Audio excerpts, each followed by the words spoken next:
La educación es un acto de amor, Listo. por tanto es un acto de valor. Maestros y maestras, reciban un saludo especial, un abrazo de reconocimiento por su labor en este día especial, Día del Maestro, reconociendo todo el esfuerzo que hacen y reconociendo cómo nuestra profesión es una experiencia inmensa de conocimiento, de vida, de trabajo, de transformación, de entrega a los demás. No quería que iniciáramos este espacio sin extenderles hoy de manera particular este saludo de felicitación. Nos acompaña entonces hoy en este ciclo de conversaciones pedagógicas el maestro William Alberto Valencia Rodríguez, profesor, docente, investigador de la Facultad de Ciencias de la Educación. Él nos va a acompañar hoy en esta conversación sobre los retos de la evaluación de aprendizaje en ambientes virtuales de formación. Entonces, los dejo con el maestro William. William, adelante. Gracias, Elkin. Muy buenos días para todos. Gracias por aceptar esta invitación que nos hacen desde la dirección académica, desde la Escuela de Formación del Maestro y la estrategia que la universidad ha implementado a partir de la contingencia. La estrategia Seguimos Conectados. La idea es que pues, podamos conversar en esta horita sobre algunos asuntos relacionados con el tema de la evaluación. Sabemos que ella reviste complejidad, que es un proceso sistemático, riguroso y complejo, pero no por ello es inabordable o no le podemos reflexionar de una manera seria y organizada. No voy a hacer planteamientos de corte absolutista, ¿verdad? Yo sé que en términos de la evaluación pueden existir muchas posiciones, todas ellas con niveles de verdad, pero vamos a intentar hacer algunas insinuaciones y algunos planteamientos que estén en el orden de la propuesta pedagógica de la universidad, de la fundamentación teleológica que durante los tiempos de vida y de actuación de la universidad han estado presentes y que sean también consecuentes con las pedagogías sociocríticas que están declaradas en nuestro modelo pedagógico. Antes de iniciar, pues, y siguiendo como en la sintonía o en la coherencia de lo que nos planteaban el profesor Fabián, el profesor Mauricio, el director académico y el profesor Guillermo en los webinars anterior, pues creo que esta es una oportunidad importante para que nos repensemos como maestros, para que nos resignifiquemos, para que encontremos cada vez nuevas maneras distintas e innovadoras de actuar, de interactuar, de intervenir y de construir conocimiento con nuestros estudiantes. Y hoy de manera particular, pues en el marco de la celebración del Día del Maestro, pues creo que este es un escenario y un espacio importante para aportarle a la educación y a la formación. Y en ese sentido, pues para seguir apostando por un país diferente. Esto implica que, como les decía, pues hagamos un par en el camino. Siempre parar nos hace bien para replantear las prácticas tradicionales o las prácticas habituales que de alguna manera veníamos desarrollando. También quisiera plantearles pues que a lo mejor el COVID y la contingencia nos puede condicionar las prácticas, pero esperamos que no determine los imaginarios y las representaciones que tenemos sobre la formación integral, sobre el desarrollo de los sujetos y sobre las posibilidades que tenemos para hacer actuaciones situadas en contexto y diferenciadas y que puedan responder a las necesidades particulares del entorno. Es el momento también para empoderar a los estudiantes de su proceso de formación, que ellos sean gestores de lo que quieren aprender, cómo lo quieren aprender y para qué lo quieren aprender. Eso implica un proceso metacognitivo y metaevaluativo, y también implica que nosotros centremos la evaluación más que en los contenidos, en las experiencias y en los saberes de aprendizaje. También es la oportunidad para que nos redescubramos en términos de la creatividad, en términos de las posibilidades que tenemos para replantear otros asuntos, otros escenarios, y resignifiquemos también los contextos y los sujetos que han venido interactuando a lo largo de las trayectorias y de las narrativas educativas. El profesor Jorge Restrepo nos plantea que todos somos creativos y que todos tenemos la posibilidad de innovar, de replantear las prácticas que estábamos realizando, pero que eso nos enfrenta a dos posibilidades. La primera, a que seamos coequiperos con toda la comunidad educativa y que encontremos en los estudiantes, en los padres de familia, en los cuidadores, en los sujetos, en los referentes de la educación, personas que se conviertan en apoyos y en referentes para avanzar en el proceso de formación. Y además, pues también que el diseño de la evaluación, que es el tema sobre el cual vamos a conversar el día de hoy, se centre más en la experiencia y en los aprendizajes, más allá de hacer una declaración o una apuesta particular y concreta por los meros contenidos.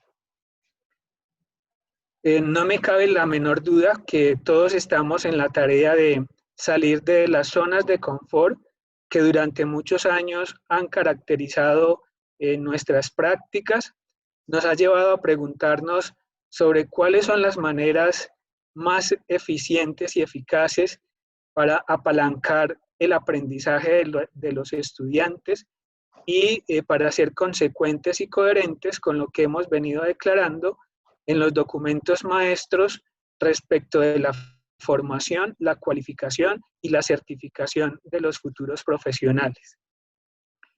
Siempre habrá una alternativa, siempre habrá una posibilidad, siempre habrá nuevas maneras de reconstruirnos y repensarnos. La presentación entonces va a estar como dividida en 4 momentos en particular. En un primer momento voy a hacer un planteamiento sobre el punto de partida desde el cual podríamos repensar la evaluación en general, no solamente en ambientes virtuales de formación, sino en cualquier ambiente o bajo cualquier modalidad educativa, sea presencial, sea virtual, sea a distancia, sea mixta, sea bajo la modalidad dual. En un segundo momento haremos algunos planteamientos sobre las claves para planear la evaluación, luego los principios pedagógicos que están circunscritos o conexos a la evaluación, los retos que esta situación particular le plantea a las prácticas educativas y a manera de cierre, algunas insinuaciones para la reflexión que espero que pues también susciten la interacción con las personas que hoy nos acompañan.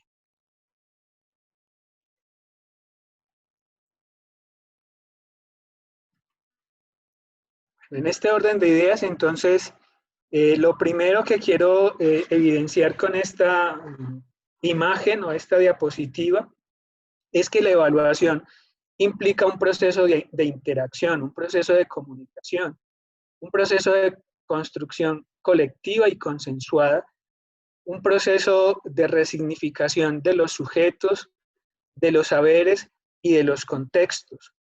Y es por ello que el punto de partida de esta reflexión es pensar que el soporte epistemológico de la evaluación está centrado en las ciencias humanas, porque la evaluación es un proceso social y es un proceso cognitivo consustancial o natural a la misma realidad del sujeto.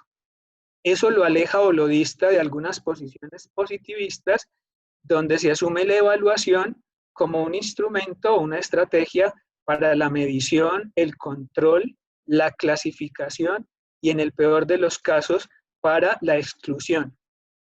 La evaluación es un proceso social, socialmente determinado y también socialmente condicionado. Pensar la evaluación en términos de las interacciones y de la comunicación me lleva a pensar y a compartir con ustedes que la evaluación debe ser una experiencia, debe ser una estrategia, debe ser una oportunidad y también debe ser un proceso.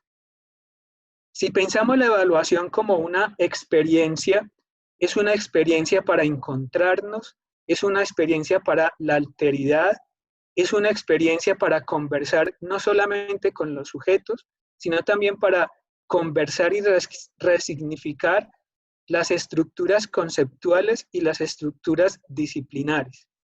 Y en esa medida de la conversación y del diálogo, y siendo consecuentes con lo que plantea Francisco Cajiao, la investigación es una posibilidad para comprender, para analizar y para valorar. La evaluación en términos de la estrategia es una posibilidad que nosotros como maestros tenemos para enseñar, pero también es una posibilidad y una alternativa que nuestros estudiantes tienen para aprender. Ya plantea Freire que cuando enseñamos, también estamos aprendiendo. Y el que aprende en el ejercicio del aprendizaje también está en la posibilidad de enseñar. O sea que es una estrategia en doble vía. Como oportunidad, la evaluación puede significar una excelente alternativa para el desarrollo y la potenciación de las capacidades, de las posibilidades y de los intereses que tienen nuestros estudiantes y que efectivamente también tienen nuestras instituciones educativas. Es un trabajo que se centra más que en las debilidades, más que en las necesidades, en las potencialidades, en los intereses y en las expectativas de formación de nuestros destinatarios, que son los estudiantes. Y como proceso implica que comprendamos la evaluación más allá de la mera calificación. La calificación es un momento, es un suceso, pero la evaluación como proceso continuo y permanente nos debe llevar a la potenciación y al apalancamiento de todas las estructuras intelectuales, emocionales y socioafectivas de nuestros estudiantes. Entonces, ese es el punto de partida.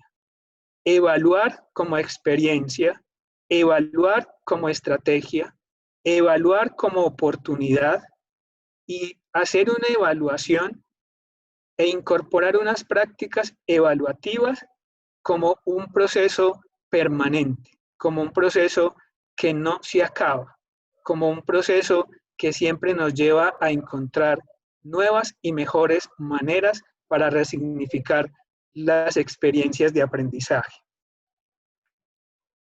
Esto también está pues muy en la línea o en consonancia con la educación para la comprensión y con la apuesta por una evaluación para valorar, comprender y mejorar. Y eso nos lleva a que reconozcamos estas dos caras, digámoslo así coloquialmente, de la moneda de la evaluación. Uno es el rostro de la evaluación desde los docentes, desde los maestros, desde la perspectiva del enseñante, y otro, el rostro de la evaluación desde la mirada o desde la perspectiva del aprendiente. Desde la mirada de los docentes, podríamos pensar y afirmar y apostar porque es el aprendizaje lo que dirige todo. En ese orden de ideas, pues si el aprendizaje es lo importante, la calificación pasa a un segundo plano.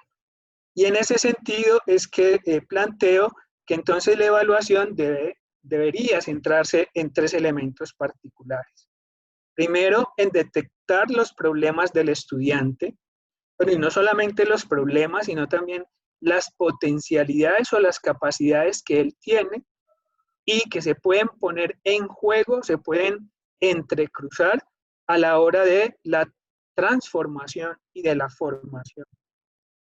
Entender esos problemas para hacer una intervención o una interacción pedagógica, didáctica y curricular y tomar unas decisiones para ayudar al estudiante en su proceso de mejora.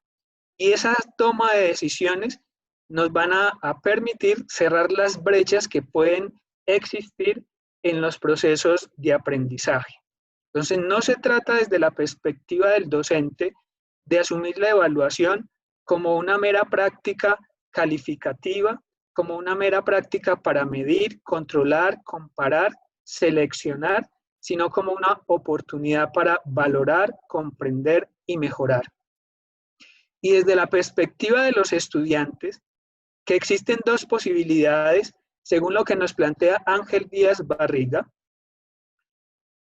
pues para el estudiante a veces se diluye un tanto la pregunta sobre las maneras particulares, cómo él aprende lo que aprende y para qué lo aprende, ¿cierto?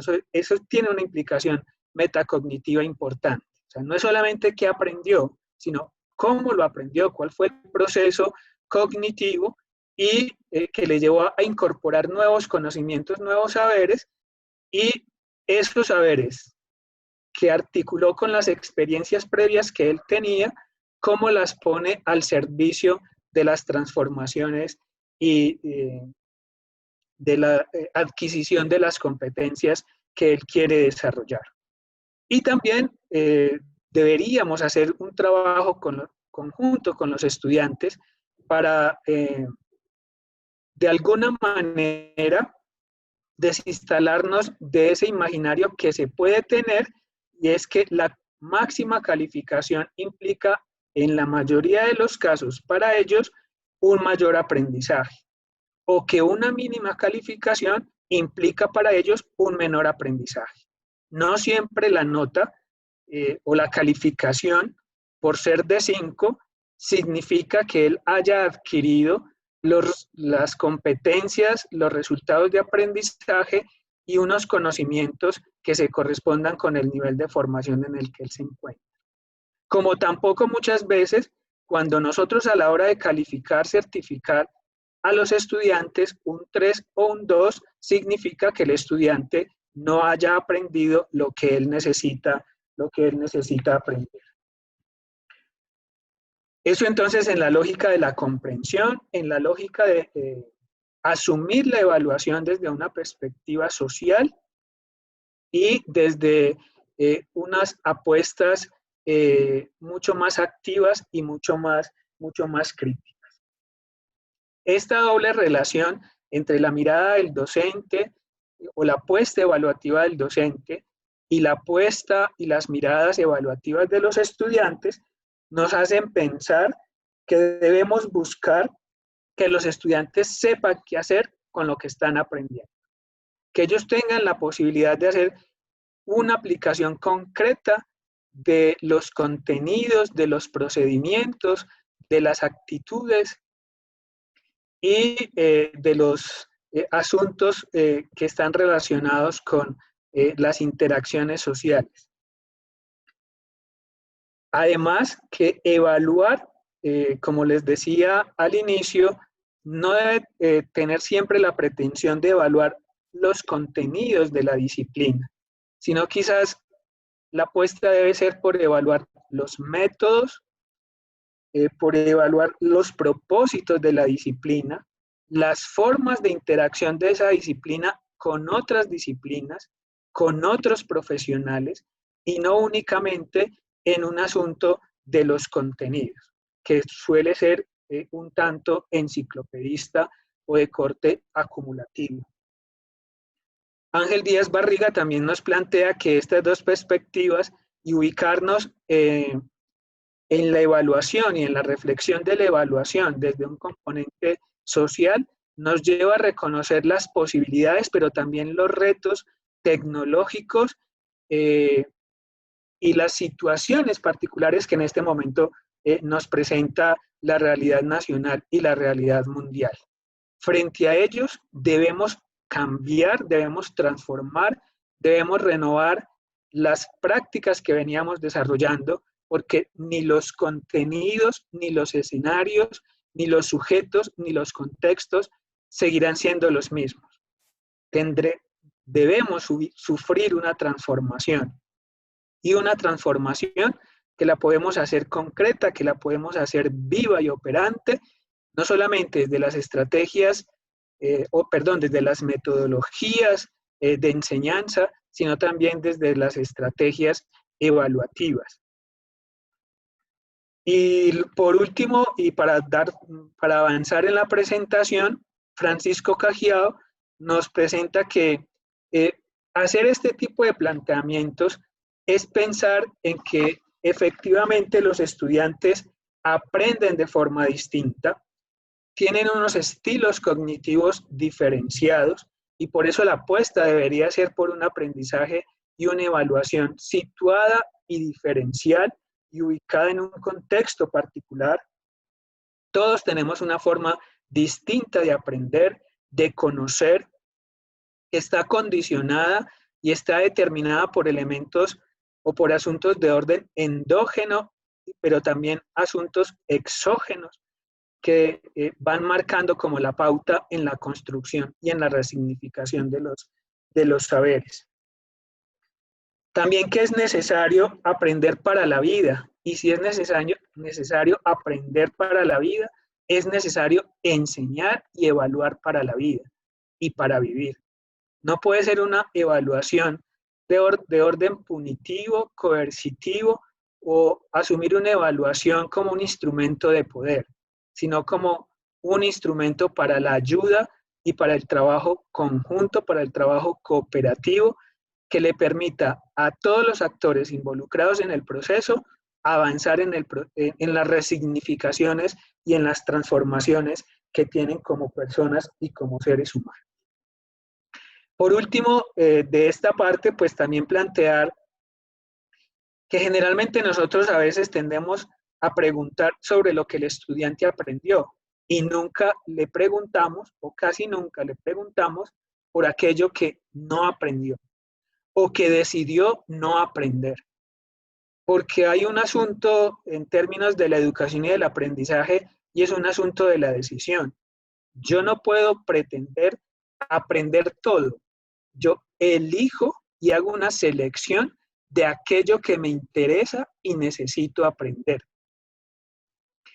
Que uno esperaría que esas decisiones y esas selecciones que se hacen del aprendizaje estén en coherencia con los propósitos de la formación, con los objetivos de la educación, con las opciones profesionales que nosotros vamos haciendo a lo largo de nuestras narrativas y de nuestros trayectos formativos. Pero también que esas decisiones estén en la vía o en la sintonía de los intereses y de los intereses personales y de las necesidades particulares de los contextos en los que nosotros estamos interactuando. Vamos entonces ahora a hacer algunas apreciaciones o algunas insinuaciones sobre las claves a la hora de planear la evaluación. Y para ello, pues, el punto de partida es que nos situemos en estos tres componentes específicos y concretos. El diseño de situaciones educativas auténticas, y si son auténticas, porque son generadoras de aprendizajes significativos para la vida y para vivir. Son estrategias, metodologías y alternativas evaluativas para prevenir el fracaso escolar, para garantizar la permanencia con calidad de nuestros estudiantes y una calidad y una permanencia también humana y humanizante. y una evaluación para la creación de oportunidades de aprendizaje, para cerrar las brechas que pueden existir en términos de los procesos de aprendizaje. Entonces vamos a intentar abordar estos 4 elementos.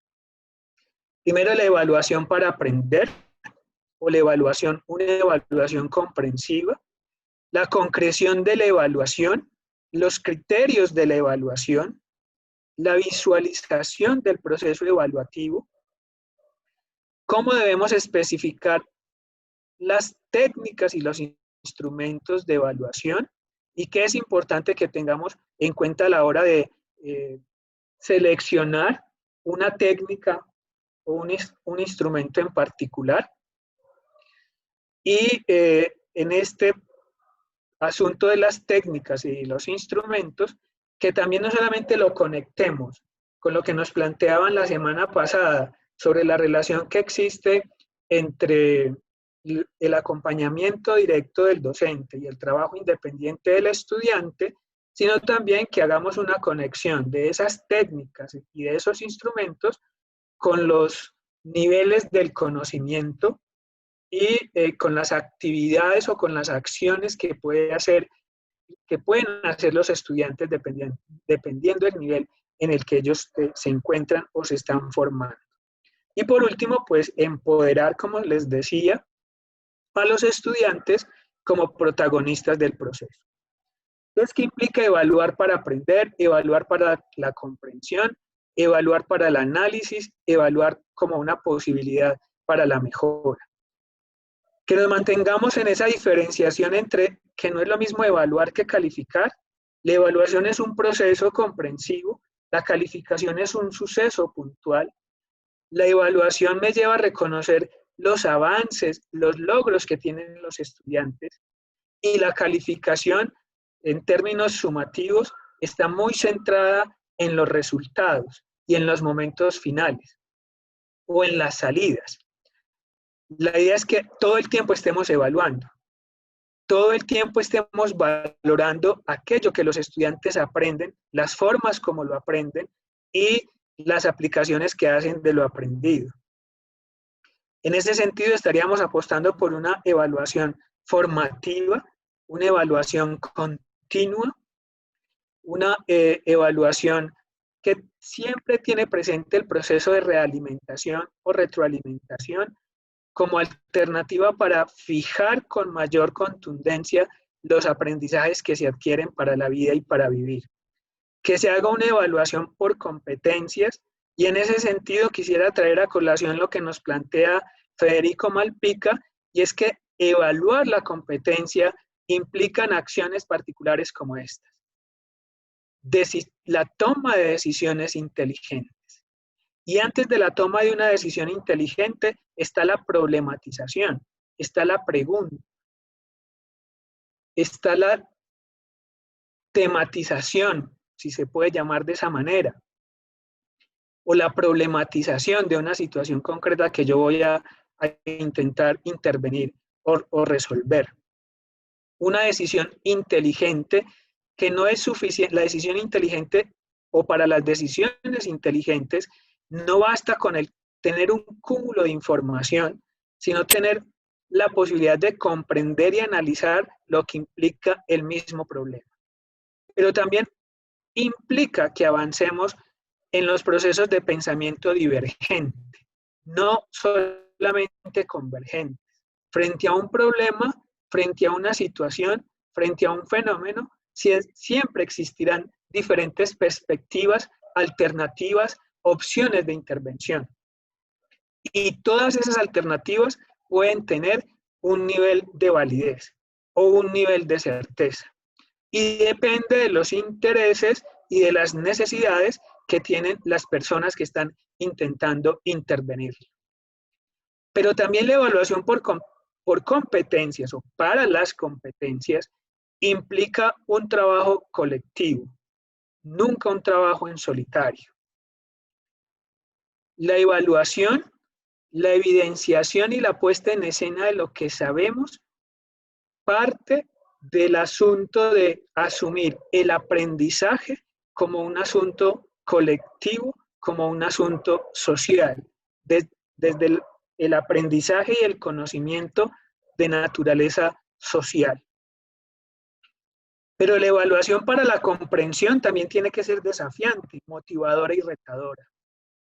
En estos momentos, donde estamos a veces preocupados por cómo vamos a evaluar, cómo vamos, qué estrategia, qué técnica, qué instrumento vamos a utilizar y cómo vamos a limitar un poco a veces ese asunto de la copia, el plagio en los estudiantes, aparece es la alternativa de la motivación.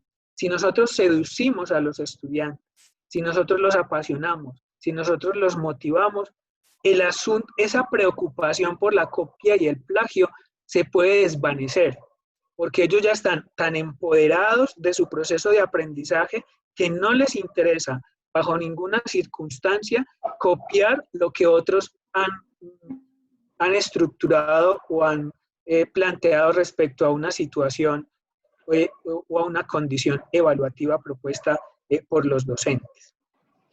El segundo elemento, la concreción de la evaluación.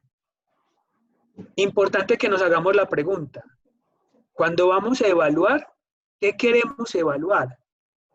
¿Lo que nosotros hemos enseñado? ¿El método que nosotros hemos utilizado para enseñar? ¿O las preguntas, la técnica que utilizamos es para evaluar lo que los estudiantes han decidido aprender? Quieren aprender, necesitan aprender. Muchas veces, bueno, y lo digo personalmente, ¿cierto? Uno a veces cae en el error, siempre preguntar, ¿qué aprendió? Y nunca o casi nunca le preguntamos, oiga, ¿usted qué no aprendió? Y de eso que no aprendió, ¿por qué piensa que no lo pudo lograr? ¿Cierto? ¿Fue una decisión? ¿Usted decidió no aprenderlo? ¿O una condición endógena o exógena que le limitó ese aprendizaje? Que sean actividades situadas y transferibles, o sea, que esa concreción de la evaluación se ajuste a las necesidades concretas de nuestros destinatarios. En este momento, destinatarios que, bueno, no solamente los estudiantes, sino nosotros como docentes, estamos sufriendo unas transformaciones particulares respecto del proceso de enseñanza y aprendizaje. Situarnos en nuestros intereses, en nuestras necesidades, pero también en nuestras expectativas. Que esa técnica de evaluación conecte los saberes previos, las experiencias de aprendizaje que yo adquiero, inclusive por fuera de los ambientes de aprendizaje presenciales o virtuales, o sea, las experiencias de aprendizaje de la vida y para la vida, con los nuevos conocimientos que yo estoy adquiriendo. Y que sea unas técnicas y unos instrumentos diferenciados. Porque si afirmamos que todos tenemos estilos cognitivos distintos, aprendemos a ritmos diversos, pues la evaluación también debería tener en consideración esa parte del estilo cognitivo y del ritmo de aprendizaje. Y a la hora de la concreción de la evaluación, de concretar no solamente el contenido, y cuando yo digo contenido no solamente lo cognitivo, sino lo procedimental y lo actitudinal, también de concretar la técnica y el instrumento, los momentos, los informantes, las fuentes de información. Y para ello, pues es importante que hagamos una conexión, una sensibilización, una motivación de lo que pretendemos por el propósito de la evaluación. Que sea claro para los estudiantes la conceptualización, que sea ampliamente claro y determinado qué es lo que le estamos pidiendo al estudiante, cómo lo quiere, no cómo queremos que lo desarrolle, sino presentarle una gama de posibilidades de formas o alternativas bajo la cual él puede desarrollar ese ejercicio evaluativo o de resolver ese problema que nosotros le estamos planteando. El tercer elemento, el criterio de la evaluación. Los criterios de evaluación nos sirven para que la evaluación sea cada vez más transparente, justa, coherente, equitativa. Nos recomiendan varios autores que para ello nos podríamos apalancar de las rúbricas, porque la rúbrica evaluativa me presenta unas categorías y unos niveles de desempeño de los estudiantes. Y queda claridad respecto de lo que yo quiero evaluar y respecto de lo que el estudiante, o en lo que el estudiante va a ser evaluado, en la evidencia que él tiene que presentar. Entonces, la rúbrica o el criterio de evaluación me permite ser transparente a la hora de evaluar, no ocultar nada sobre la evaluación.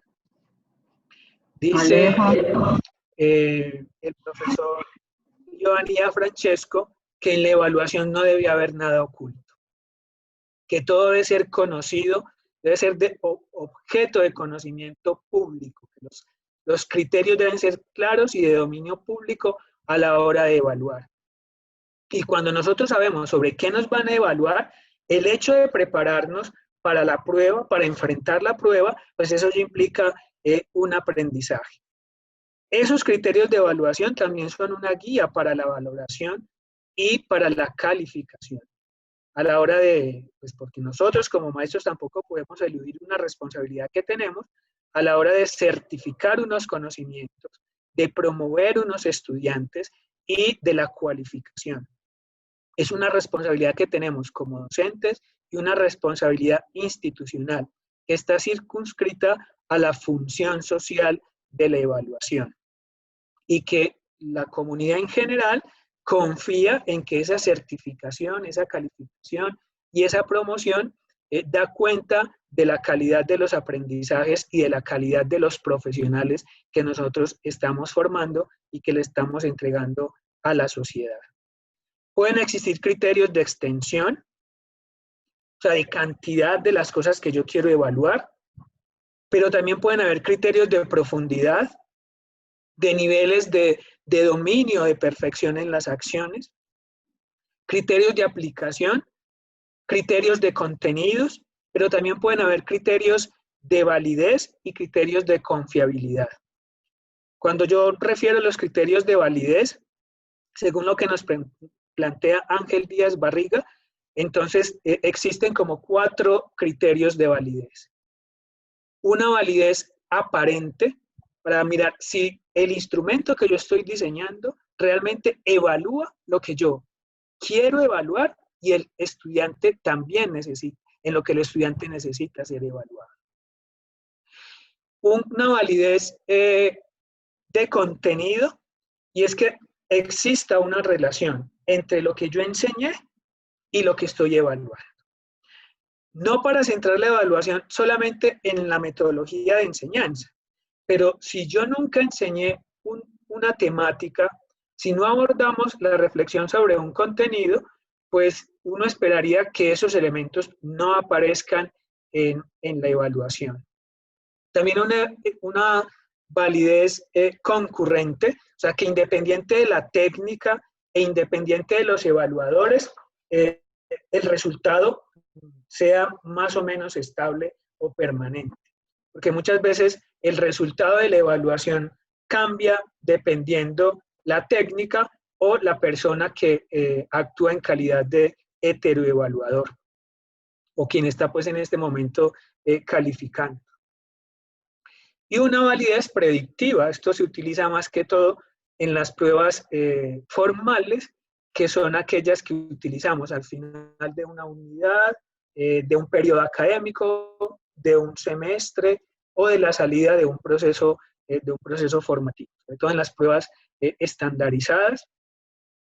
Entonces, si hay una preparación, una disposición, en este caso, bueno, traigo a colación el ejemplo de la preparación que hacemos de los estudiantes para enfrentar las pruebas Saber Pro o las pruebas Saber. Entonces, si esos ejercicios previos evidencian un resultado, pues uno esperaría que cuando ya se enfrenten definitivamente a la prueba como tal, a esa prueba estandarizada, pues los resultados sean más o menos estables y permanentes. El cuarto elemento es la visualización del proceso evaluativo, o sea, que el estudiante tenga claro todos los momentos de la evaluación. Si él es el protagonista, si yo lo estoy evaluando a él debe conocer en qué momento va a ser evaluado, en qué momento él debe demostrar esos resultados de aprendizaje, esas habilidades, esas destrezas, esas competencias. Para ello nos recomiendan utilizar la construcción de líneas de tiempo donde el estudiante puede ir identificando los diversos momentos de la evaluación, de la realimentación y de los procesos metacognitivos de la evaluación. Que utilicemos estrategias o herramientas como los foros, los anuncios, para que él vaya conociendo en qué va, cómo puede mejorar, cómo puede avanzar. Y también que nos vaya dando luces de las estrategias que debemos cambiar o que debemos innovar. Y que haya flexibilidad en la evaluación. Sobre todo porque en este momento, pues, a veces nuestros tiempos no son los mismos tiempos de los estudiantes. A veces nos encontramos, y ese ha sido objeto de preocupación en todas nuestras casas, un solo computador para 4 o 5 personas. Entonces yo no puedo diseñar una evaluación que esté amarrada o cerrada a tiempos, a 1 hora, a 2 horas, porque a lo mejor en esas 2 horas el computador lo tiene mi hermano, mi papá, mi mamá, y yo no voy a poder hacer la prueba. Entonces, que ojalá los tiempos sean mucho más amplios, donde el estudiante de manera sincrónica o asincrónica pueda entrar a realizar su ejercicio evaluativo. Y que siempre tengamos una alternativa o una segunda opción para aquellos estudiantes que por alguna circunstancia no pueden realizar su ejercicio evaluativo, pues le planteemos otra estrategia o otra alternativa. Que especifiquemos las técnicas y los instrumentos de la evaluación. Bueno, en esto hay varias maneras o posibilidades de clasificarlos, ¿cierto? Yo podría hablar de unas técnicas según el nivel de análisis, entonces están técnicas de análisis directo o unas técnicas de triangulación. Según el nivel de formalidad, entonces existen pruebas o técnicas evaluativas informales, semiformales y formales. Según el tipo de pensamiento, entonces pruebas o evaluaciones que le apuestan al pensamiento convergente, otras al pensamiento divergente, pero también pueden haber pruebas objetivas, o sea, según el nivel de objetividad pueden ser objetivas o pueden ser subjetivas, y también existen técnicas de observación, técnicas de interrogación y técnicas de prácticas o de ejercicios prácticos concretos. Todas ellas con múltiples posibilidades y que se pueden desarrollar en ambientes virtuales de formación, no solamente en la presencialidad, sino también en ambientes virtuales, y que van desde cuestionarios, entrevistas, foros, debates, construcción de mapas mentales, de mapas de empatía, de proyectos, de preguntas, de retos, etcétera, etcétera. Y por último, pues, que sigamos empoderando al estudiante para que ellos sean los protagonistas del proceso. Y ahí entonces cobra importancia esos 2 elementos que aparecen acá en la diapositiva a nivel inferior, el proceso de autoevaluación y de coevaluación. Yo he experimentado en varias oportunidades que realmente quién sabe qué aprendió, cómo lo aprendió y para qué lo aprendió es el estudiante. Y uno a veces lo siente lo escucha en los pasillos y en las cafeterías. Nosotros como profesores emitimos un juicio de valor y una calificación.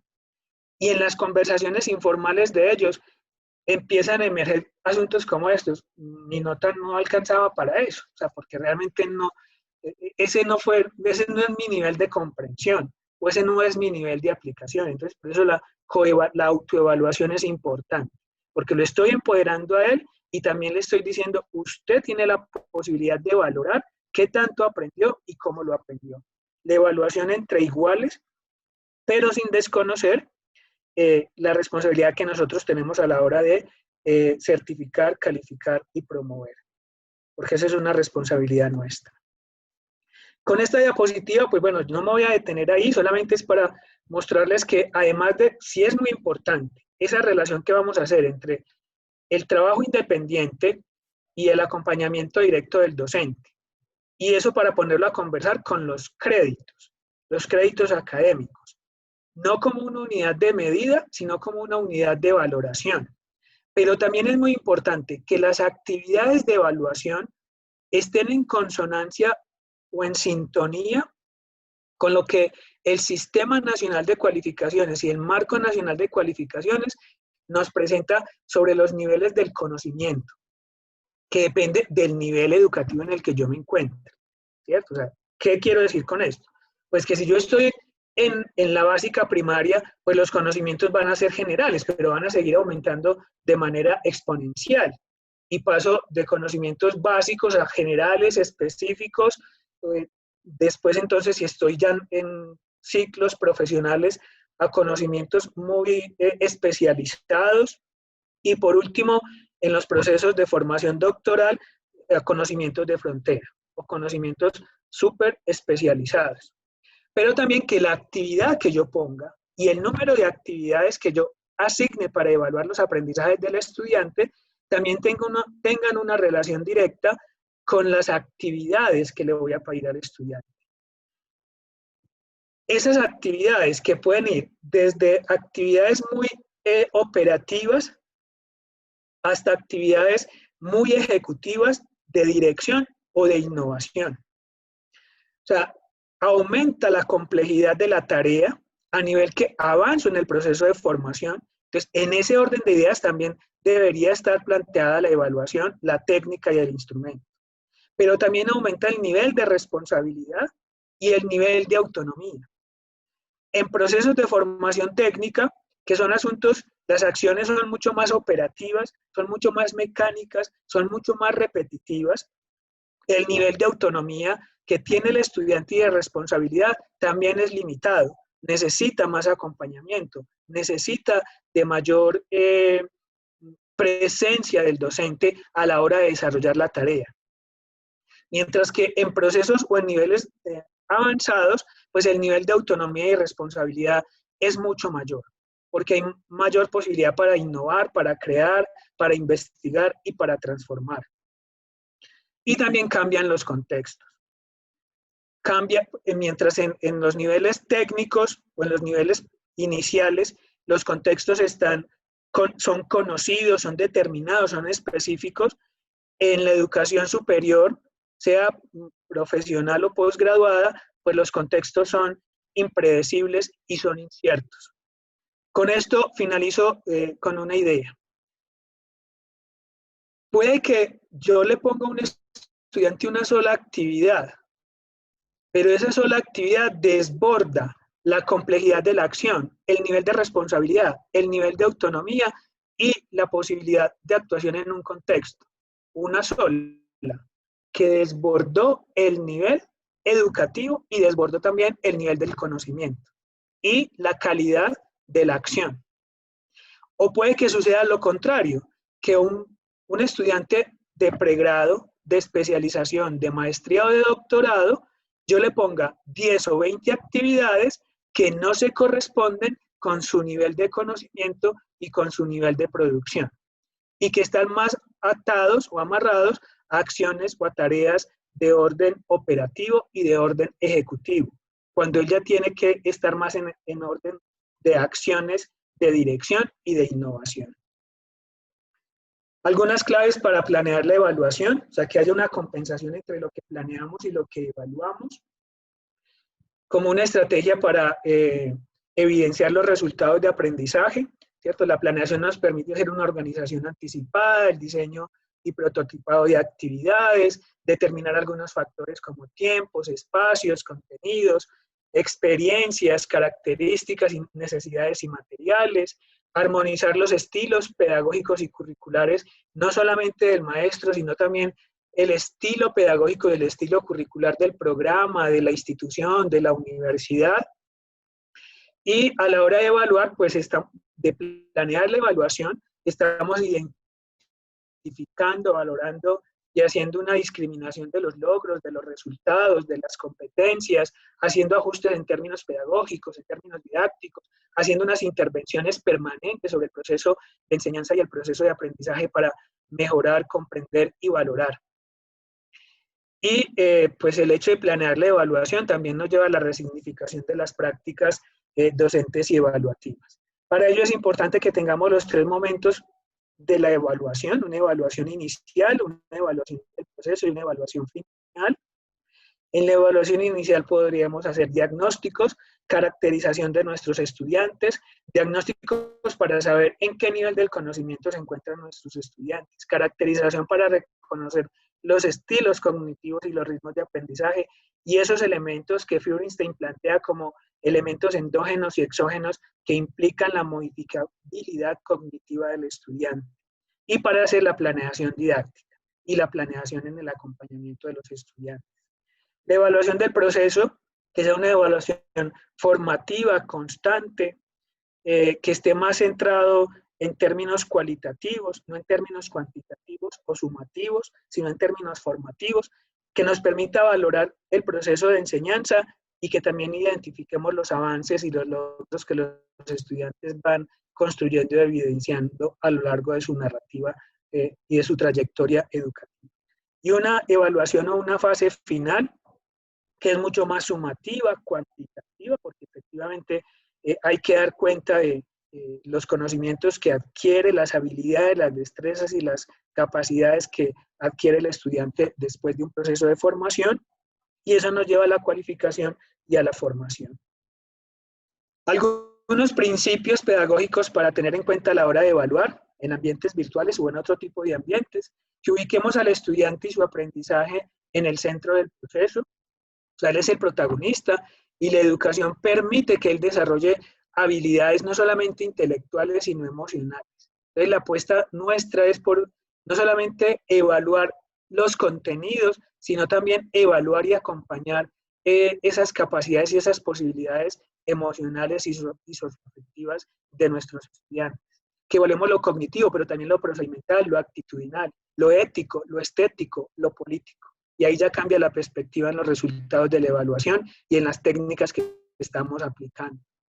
Que valoremos los aprendizajes previos del estudiante. Ningún estudiante llega vacío, llega al aula o al ambiente de aprendizaje sin conocer nada. Alguna experiencia, algún saber tiene él que puede poner, que puede conjugar con los nuevos conocimientos que se están construyendo en el ambiente y que pueden dar como resultado nuevos aprendizajes significativos.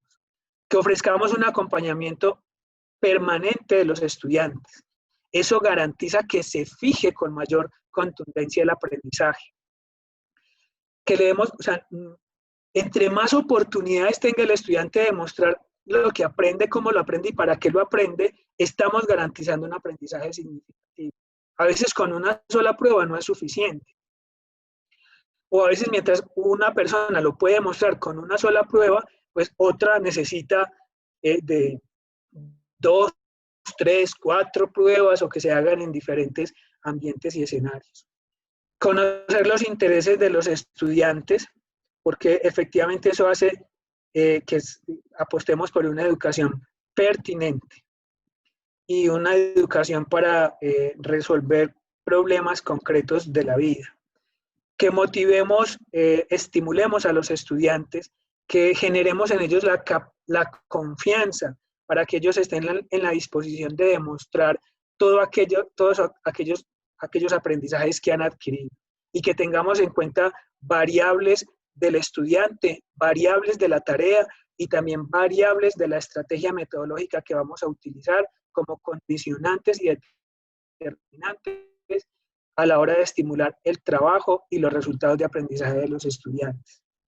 Reconocer la naturaleza social del conocimiento, lo que les planteaba ahora: necesito del otro, necesito del profesor, necesito del padre de familia, necesito de mis pares para construir nuevos conocimientos. No solamente necesito del profesor para aprender, no solamente necesito estar en el aula de clase o conectado en la plataforma para aprender, necesito la interacción en otros ambientes y en otros espacios que me permitan hacer reconfiguraciones y resignificaciones del aprendizaje. Y eso nos conecta con el aprendizaje situado. La evaluación como parte de la planeación pedagógica y didáctica, como una alternativa, o sea, no solamente la evaluación para reconocer si el estudiante aprendió, sino como una estrategia que yo incorporo al aula y al ambiente de aprendizaje como una estrategia didáctica. Para identificar cuál es la zona de desarrollo real que tiene, con la que llega el estudiante, la zona de desarrollo potencial, o sea, las mediaciones que yo puedo construir y que van a favorecer esas elaboraciones y esas construcciones, y llevar al estudiante a acompañarlo hasta la zona de desarrollo potencial. Que modelemos el aprendizaje del estudiante, o sea, que nosotros como maestros seamos referentes de aquello que estamos evaluando y que estamos aplicando, que queremos que el estudiante evidencie en su proceso de aprendizaje. Que valoremos el aprendizaje, los aprendizajes informales, o sea, por fuera de la institucionalidad. No solamente en la universidad, no solamente en la escuela se aprende en la plaza pública, se aprende en la iglesia, se aprende en la cancha de fútbol, se aprenden en otros escenarios que nos confrontan con conocimientos, con sujetos y con realidades concretas. Favorecer una cultura del aprendizaje, o sea, que incorporemos que el aprendizaje es para la vida, que siempre estamos en proceso de aprendizaje, que potencialicemos el aprendizaje por descubrimiento, inclusive que valoremos el aprendizaje por error. Apreciar la diversidad como fuente del aprendizaje. No todos somos iguales, no podemos esperar una misma respuesta en 40 estudiantes. Deben haber 40 respuestas si tengo 20 o 30 estudiantes. Siempre habrá una posibilidad distinta. Y que hagamos un buen uso de la disciplina para, a la hora de evaluar, para trabajar pues, el nivel de responsabilidad, la puntualidad y la concreción de los resultados de la evaluación. Retos importantes de la evaluación, que pasemos, o sea, que en esta balanza haya cada vez menos peso de situaciones evaluativas convencionales y que empoderemos situaciones de evaluaciones innovadoras. O sea, que las situaciones de evaluación sean centradas en aprendizajes profundos, reales, concretos, diseñados para una población específica, que se enseñe y se evalúa con base en preguntas, en problemas, en procesos, en retos, que hagamos un fomento del trabajo cooperativo, que se fomente la comprensión, el análisis, la valoración, que hagamos énfasis en lo cualitativo y que le sigamos apuntando a la evaluación formativa. En este orden de ideas, pues existen muchas técnicas y muchos instrumentos, ¿cierto? Como entrevistas orales, narraciones de historias o de textos, tipos de escritura, proyectos, exhibiciones, experimentos, demostraciones, pruebas o exámenes, no solamente pruebas o exámenes cerradas, sino abiertas, donde el estudiante no solamente identifique la respuesta correcta, sino que construya una respuesta ideal, ¿cierto? Eso hace parte de la decisión inteligente que él tiene que tomar y la planeación estratégica. Que utilicemos también la observación del maestro como una técnica informal o semiformal a la hora de evaluar para reconocer elementos lingüísticos, paralingüísticos, para reconocer desde las listas de chequeo, desde las preguntas de retención, qué tanto ha comprendido y cómo está avanzando el estudiante en el proceso. Que utilicemos los mapas de empatía, que utilicemos los mapas mentales, los mapas conceptuales, los árboles de representación explicativa, los estudios de caso, las prácticas simuladas o las prácticas reales, como ejercicios o escenarios donde realmente el estudiante puede poner en la escena de lo público aquello que está aprendiendo y cómo lo está transformando. Y la estrategia de los portafolios, porque el portafolio le permite a él no solamente encarpetar las evidencias del aprendizaje, sino devolverse en esos ejercicios que él está elaborando, darles un significado distinto, o sea, resignificarlos o deconstruirlos a la hora de continuar aprendiendo. Y estas últimas reflexiones, bueno, como para ya que podamos conversar, aunque me voy a exceder un poquito, que asumamos la evaluación y el aprendizaje como un proceso activo, autorregulado y dirigido. Ahí está el empoderamiento del docente, perdón, del estudiante y de los colegas o de los pares, pero también el empoderamiento nuestro. o sea, que apalanquemos unas prácticas evaluativas diversas. Pensar la evaluación en ambientes virtuales de formación debe llevar a pensar y a reestructurar las prácticas educativas, pedagógicas y curriculares. Tienen que haber unas apuestas distintas sobre el diseño curricular, sobre la innovación curricular y sobre el liderazgo curricular que tenemos a nivel macro, meso y microcurricular.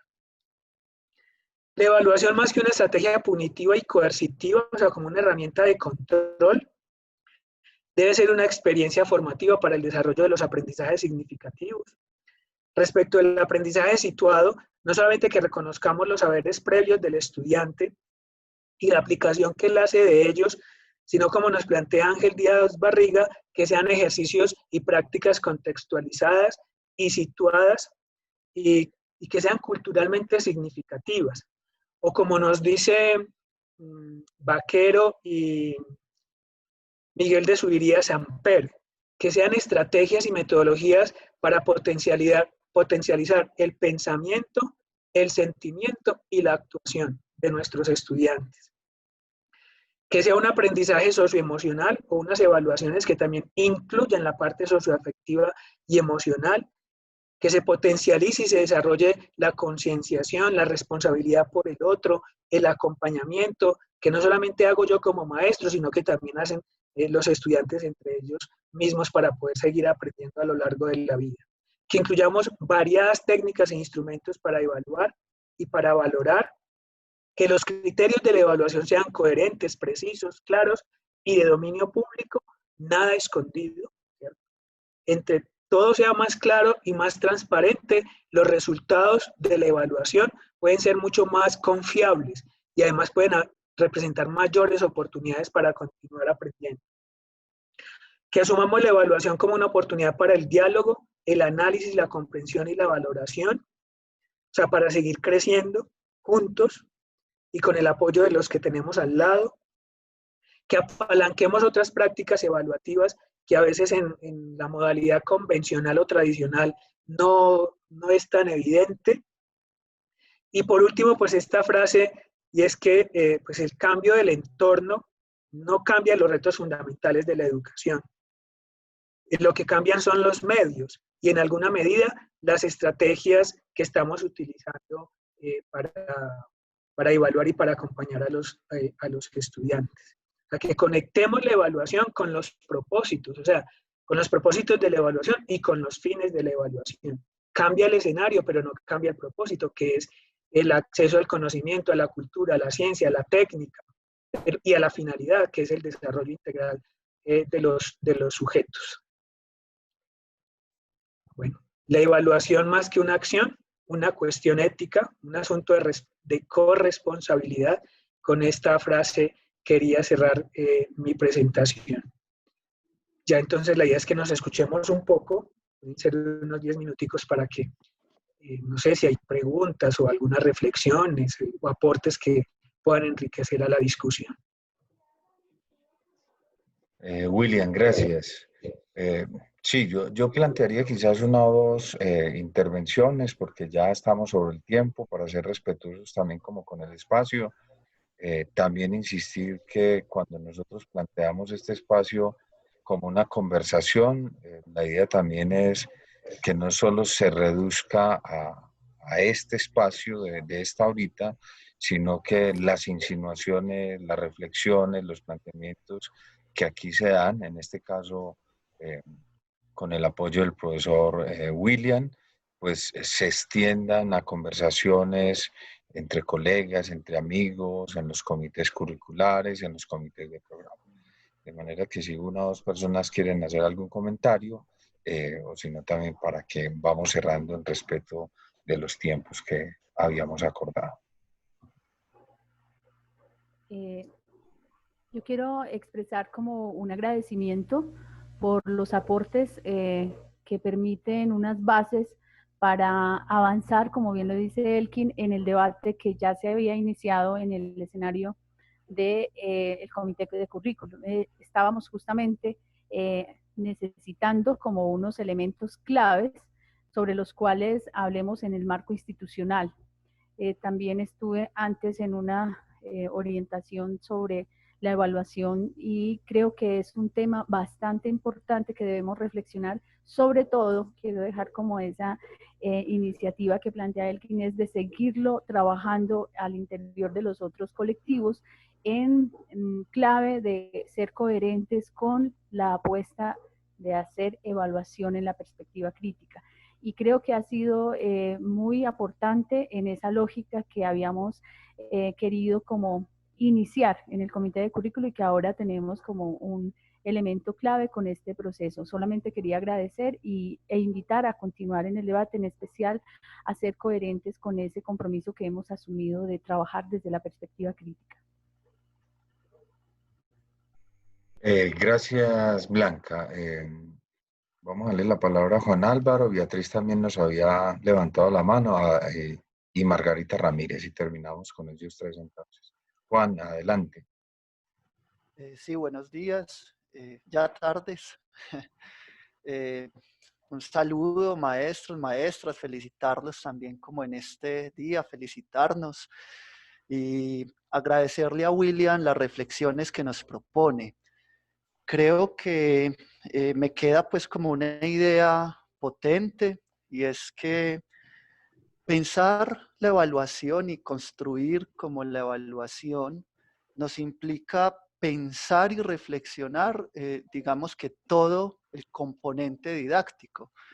Es decir, nos implica pensar asuntos que parten desde el tipo de ser humano que queremos formar, el tipo de ser humano con el que nos estamos relacionando, a la vez el tipo de ser humano que soy y el tipo de ser humano también que estoy construyendo como maestro, porque creo que no puedo ponerme al margen de esa interacción didáctica, pero además saber también cuál es mi relación con los contenidos, con los objetivos, con esas tareas o actividades de aprendizaje y esas apropiaciones que se dan, ¿cierto? Entonces creo que la evaluación lo que hace es devolvernos una inquietud permanente sobre todos esos procesos que llevamos a cabo en la interacción didáctica.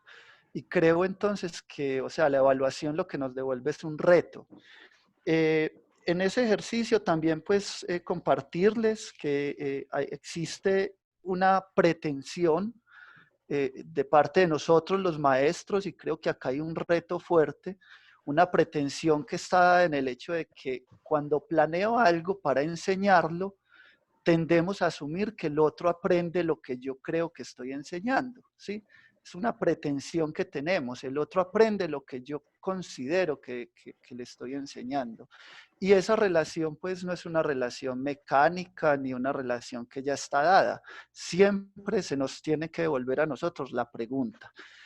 Acoger esa invitación que nos hace William de poner al estudiante en ese ejercicio, en esa centralidad, porque finalmente pues en este proceso el estudiante es el que tiene que decirnos qué es lo que está aprendiendo, y a veces esa pretensión que tenemos nos hace olvidarnos del estudiante para ponernos nosotros en el centro.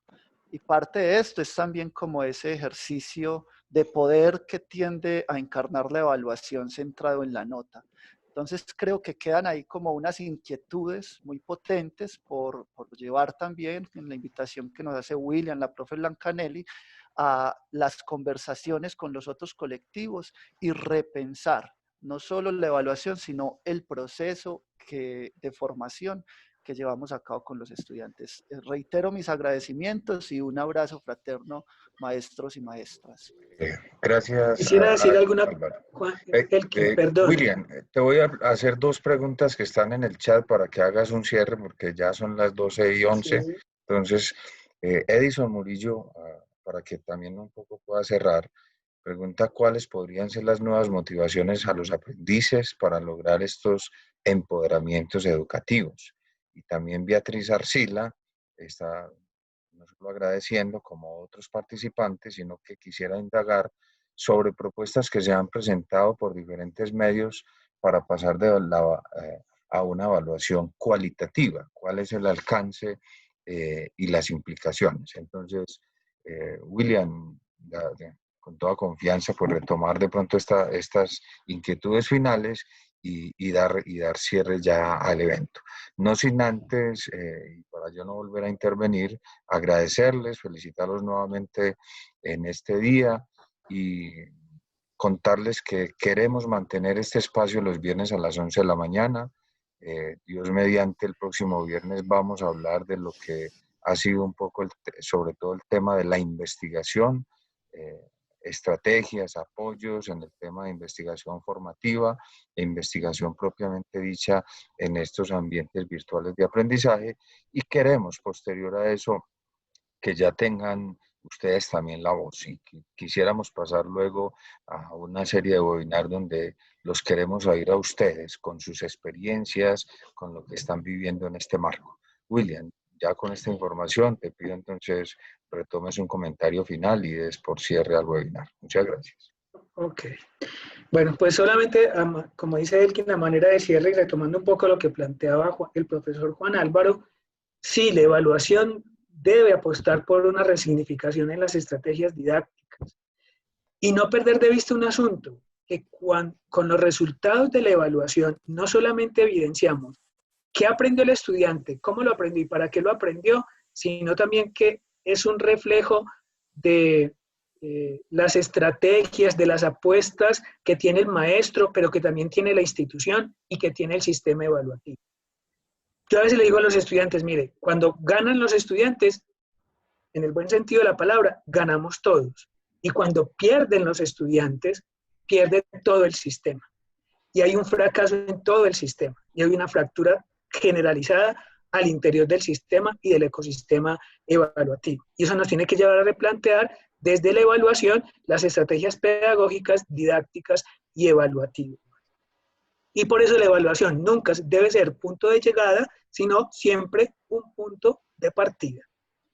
Respecto de la pregunta que nos hace el profesor Edison sobre las motivaciones, yo creo que es muy importante, profe, tener en cuenta los intereses, las necesidades y las expectativas de nuestros estudiantes, pero también que esas motivaciones sean tenidas en cuenta a la hora de diseñar los programas de formación, porque muchas veces el programa de formación es creado, diseñado, implementado desde el escritorio y se aleja un poco de la lógica o de los intereses de los destinatarios y de los beneficiarios, donde ellos los debemos escuchar la voz de las personas que van a recibir la formación, cuáles son las motivaciones que ellos tienen, qué quieren aprender, ¿cierto? Y cómo ese aprendizaje los hace mejores seres humanos y cómo pueden avanzar en el proceso de perfectibilidad del sujeto, haciendo memoria de lo que plantea Santo Tomás sobre lo que implica la educación, un proceso de perfectibilidad del sujeto. Y sobre la pregunta de la profesora Beatriz, pues esos tránsitos entre lo cualitativo y lo cuantitativo. Justamente esta mañana escuchaba a la ministra de Educación que le hacían más o menos esa pregunta, ¿cierto? Pensando más en la inquietud de los estudiantes, ¿vamos a perder o no vamos a perder el año o el periodo académico?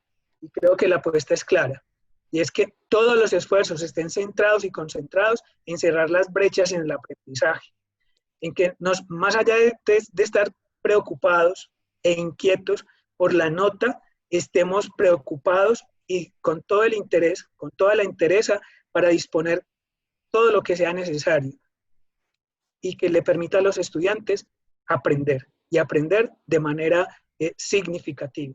Y con eso me devuelvo a la segunda diapositiva. Nuestra perspectiva es que el aprendizaje es lo más importante. Y en esa perspectiva, la calificación pasa a un segundo plano. Muchísimas gracias a todos ustedes, maestros. También extiendo mi felicitación. Agradecer a las personas que nos acompañaron de otras instituciones, a egresados nuestros y a profesores que hacen parte de la red de prácticas pedagógicas investigativas. Muchísimas gracias y que tengan un buen resto de día.